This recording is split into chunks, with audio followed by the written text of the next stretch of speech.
오늘 우리에게 주시는 살아계신 하나님의 말씀은 구약성경 레위기 제26장 14절에서 26절까지 말씀입니다. 이 말씀을 함께 읽겠습니다.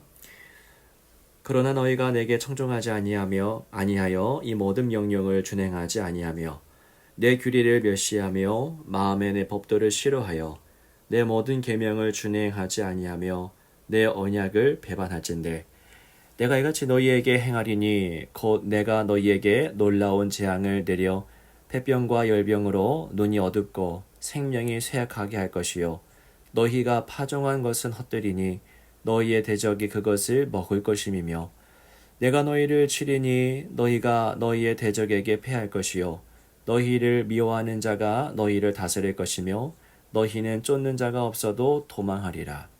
또 만일 너희가 그렇게까지 되어도 내게 청종하지 아니하면 너희의 죄로 말미암아 내가 너희를 7배나 더 징벌하리라.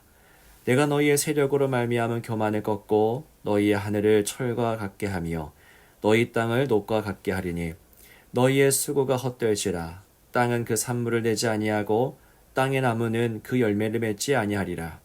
너희가 나를 거슬러 내게 청정하지 아니할진대 내가 너희의 죄대로 너희에게 7배나 더 재앙을 내릴 것이라.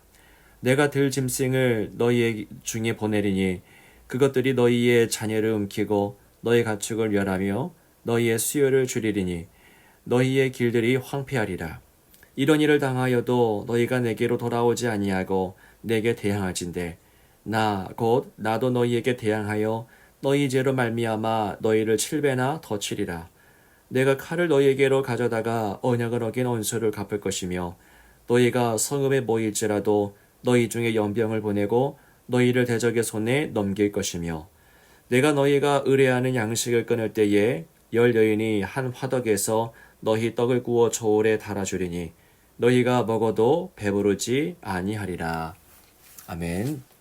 오늘도 살아서 역사하시며 우리에게 말씀하시는 하나님의 은총이 우리의 삶 가운데 가득 있기를 원하고 그 말씀의 능력으로 오늘 승리하기를 소망합니다. 하나님은 저와 여러분 우리 모든 인간에게 자유를 주셨습니다.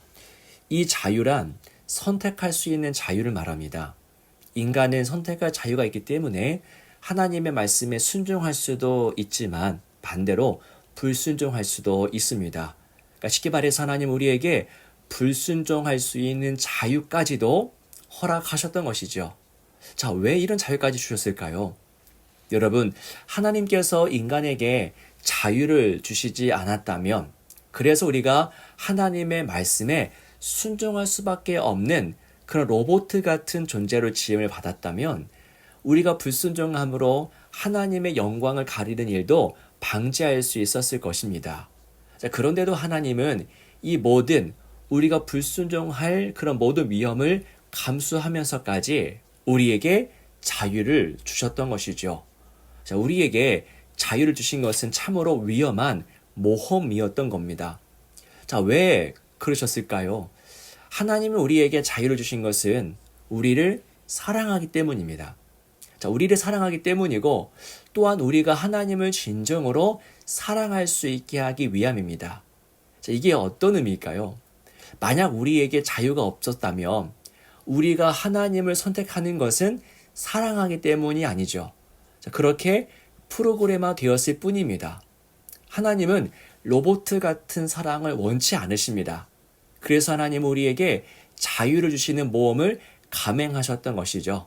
우리가 선택함으로 하나님을 사랑하기 위해서, 그러니까 우리로부터 진정한 사랑을 받기 위해서 우리에게 선택의 자유를 주신 것입니다. 자, 우리에게 자유가 있기 때문에 하나님은 오늘 본문과 같은 말씀을 들려주시는 겁니다. 그러니까 징계에 대한 말씀이죠. 여러분, 지금까지 이 레위기 말씀을 보시면 이것을 지켜라.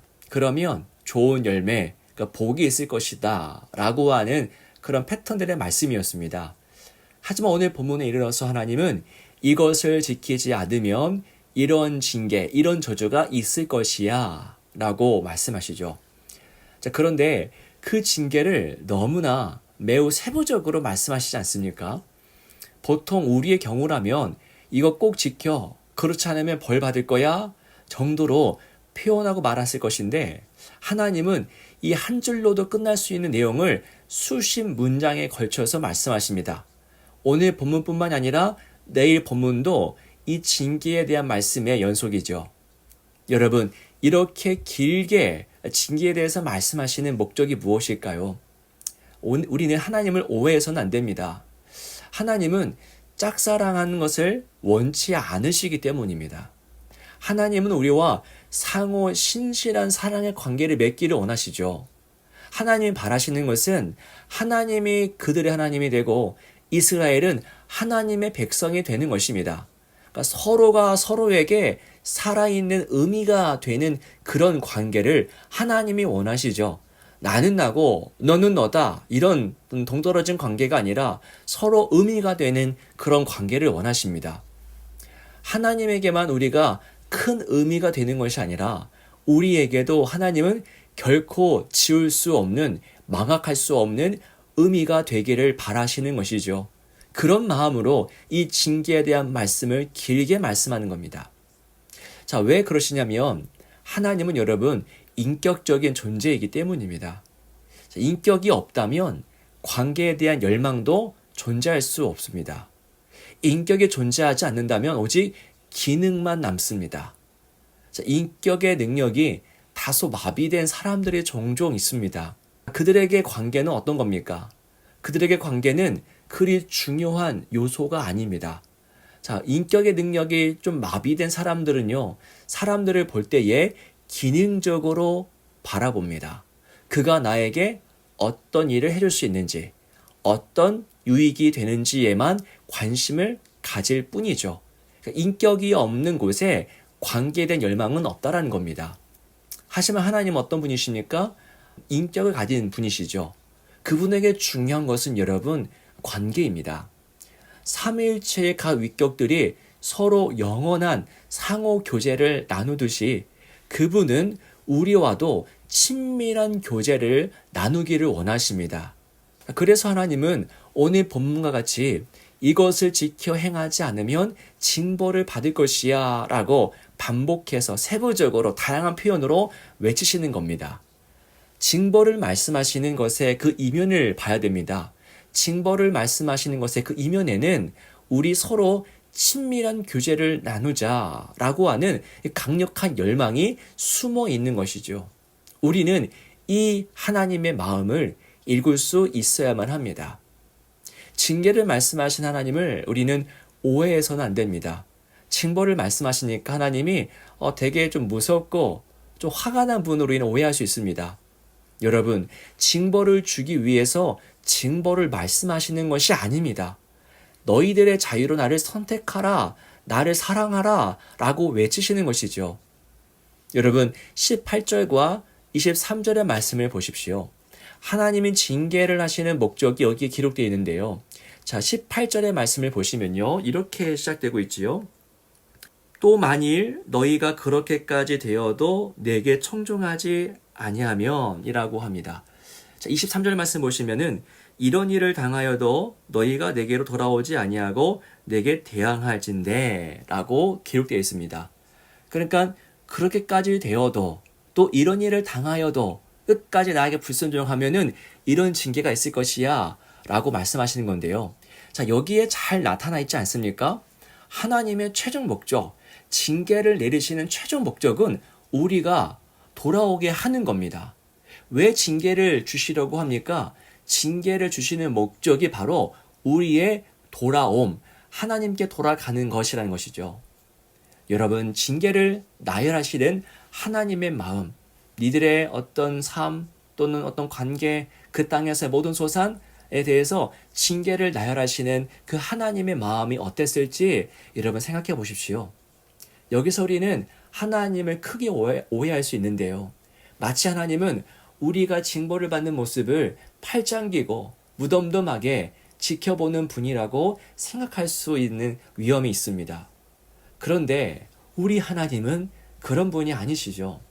이 항목들을 나열하시면서 하나님은 너무나 힘겨우셨을 것입니다. 마음이 찢어지는 고통을 느끼셨을 겁니다.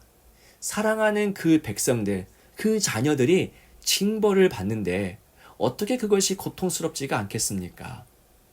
징계를 말씀하시는 것은 징계를 주기 위함이 아니라 어떻게 해서든지 이스라엘이 이 징계를 받지 않게 하는 것이 목적인 겁니다.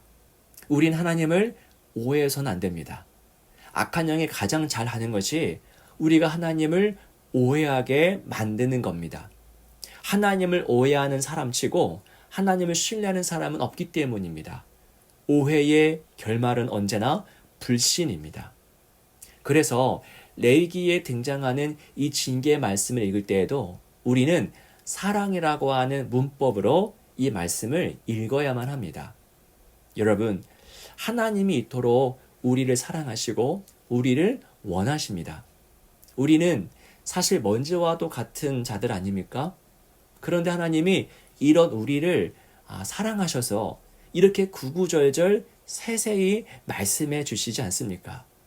징계에 대한 말씀 속에 담겨 있는 하나님의 마음을 읽으시기 바랍니다.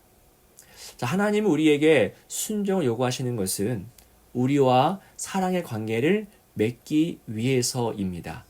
여러분, 이 사실을 잘 기억하며 하나님의 성품을 오해하지 않기를 원합니다. 그래서 오늘 본문도 내일 본문도 징계에 대한 말씀인데요. 하나님은 무섭고 산한 분이야가 아니라 이토록 하나님 우리가 순종하며 하나님을 사랑하기를 원하시는구나. 이 문법으로 이 말씀을 읽으면서 하나님의 영광을 온전히 누리시게 되기를 축복합니다. 기도하겠습니다.